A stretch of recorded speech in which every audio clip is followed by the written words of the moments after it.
జయంతి జరుపుకోవడం చాలా సంతోషం. ప్రపంచ మేధావి, ఈ ప్రపంచానికే గొప్ప గణనీయుడు, దేవుడు అయినటువంటి డాక్టర్ బాబాసాహెబ్ అంబేద్కర్ గారికి నేను ఈ ప్రపంచమంతా వేరోళ్ళ ధన్యవాదాలు తెలియజేస్తున్నాం. అన్నా, ఈరోజు మేము ఈ చట్టంలో ఈ స్టేజీల మీద మేము మాట్లాడుతున్నాము.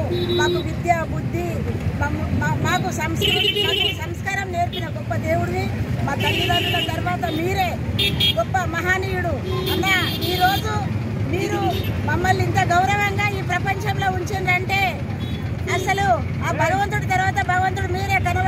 కనబడని దేవుడికి మనం ఎన్నో పూజలు చేస్తున్నాము, కానీ కనబడే ఈ గొప్ప చరిత్రను పూజించండి, పండుగలు చేసుకోండి.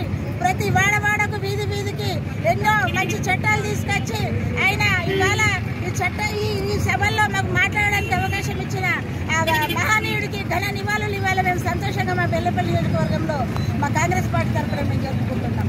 అన్న, ఈరోజు మేము మాకు కానీ మా పిల్లలకు కానీ మేము ఇంత విద్యలో, బుద్ధిలో మేము పీజీలు, పిహెచ్డీలు, ఎంఏలు, ఎంకాములు చేసినామంటే మీ ఆశీర్వాదంతో, మీ రిజర్వేషన్లతోనే. అన్న, కొంతమంది ఏమనుకుంటారంటే ఎస్సీ, ఎస్టీ, బీసీ, మైనార్టీలకే ఎస్సీలకే అంటాడు బాబాసాహెబ్ అంబేద్కర్.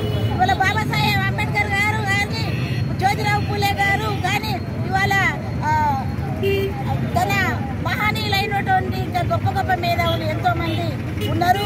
వాళ్ళు కొంతమంది కొన్ని కులాలకే వీళ్ళు అంకితం అంటారు, కానీ కాదు. ప్రపంచ దేవుడు అయిన ఆ దేవుని ఇవాళ మనం కొలుసుకుంటున్నామంటే చాలా గర్వకారణంగా ఉన్నది. ఆనాడు ఆయన ఏమన్నాడంటే, చిన్న రాష్ట్రాలతోని అభివృద్ధి అవుతుంది. ఏ రాష్ట్రం అయితే పెద్ద రాష్ట్రం ఉంటుందో అక్కడ ఏదైనా కలహాలు వస్తే మనం అవసరమై పడ్డప్పుడు, అవసరం లేనప్పుడు విడిపోవచ్చు అంటే, మరి మా కాంగ్రెస్ పార్టీ దాన్ని అంగీకరించి మన సోనియా గాంధీ గారు ఆర్టికల్ 3 ప్రకారం అంధకారంలోకి వెళ్ళిపోయింది. బాబాసాహెబ్ మన యొక్క భారతదేశంలో జన్మించడం మన అందరికీ అదృష్టం.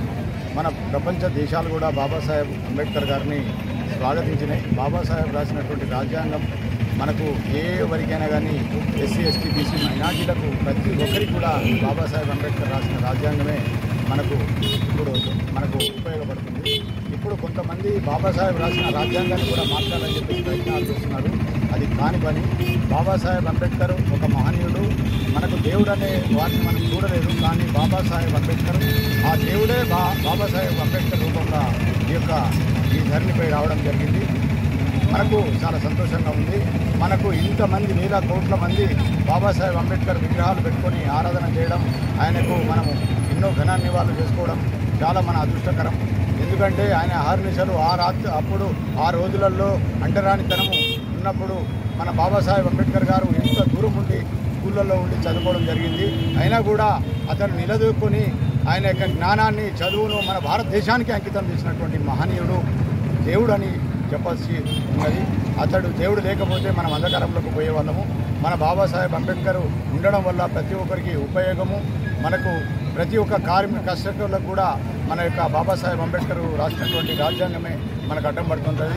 కొంతమంది వేరేలాగా బాధలు పెడుతూ ఉంటారు, కానీ బాబాసాహెబ్ అంబేద్కర్ గారు పెట్టినటువంటి రాజ్యాంగమే మనకు ఈరోజు మన దానివల్ల రక్షించబడుతున్నాం.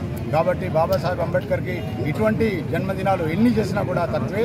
రాబోయే తరాలకు కూడా బాబాసాహెబ్ అంబేద్కర్ కోసము పిల్లగాళ్ళకు కూడా వచ్చే తరాలకు కూడా మన బాబాసాహెబ్ అంబేద్కర్ ఏంటిదనేది కూడా వాళ్ళకు తెలియవలసిన అవసరం ఉన్నది. కాబట్టి మేము ఈరోజు సంతోషంగా బాబాసాహెబ్ అంబేద్కర్ గారికి ఎంత చేసినా తక్కువనే. కానీ ఇప్పుడు బాబాసాహెబ్ అంబేద్కర్ ఇంకా జన్మదినం అసలు మా యొక్క కుటుంబ సభ్యునిగా మేము చేసుకోవడం మాకు చాలా సంతోషంగా ఉంది. జై హింద్, జై భీమ్.